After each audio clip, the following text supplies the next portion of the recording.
Hi. Thanksgiving really takes on a new level of celebration for my family and me this year.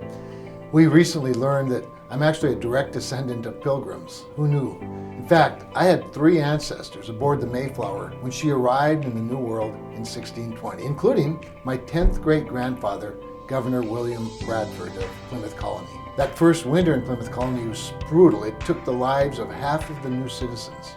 And in the face of this incredible hardship, the early colonists were keenly aware of their complete dependence on God.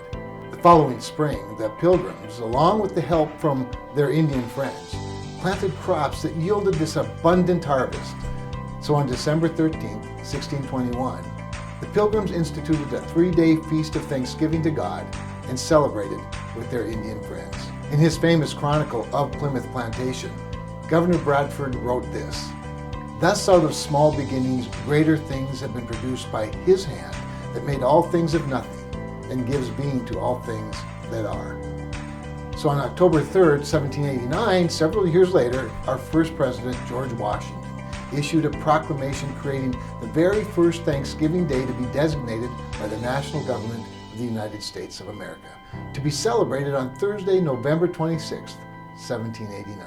President Washington's proclamation began with these words: "Whereas it is the duty of all nations to acknowledge the providence of Almighty God, to obey His will, to be grateful for His benefits, and humbly to implore His protection and favor." On October 3rd, 1863, at the height of the Civil War, again in brutal times, President Abraham Lincoln issued a Thanksgiving Day proclamation.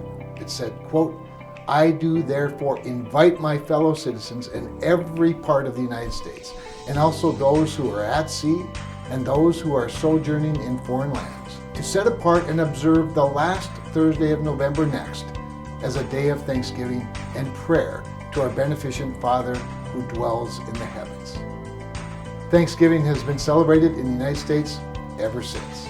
It became a law on November 26, 1941, when President Franklin Delano Roosevelt signed a bill officially establishing the fourth Thursday in November as Thanksgiving Day in America. Friends, we are the most blessed of nations, rich in resources provided by God's almighty hand. So I hope on this Thanksgiving Day, you take a moment with your family to reflect on all that God has provided you. And bend a knee, bow your head if you're inclined, and let Him know how grateful you are. Happy Thanksgiving.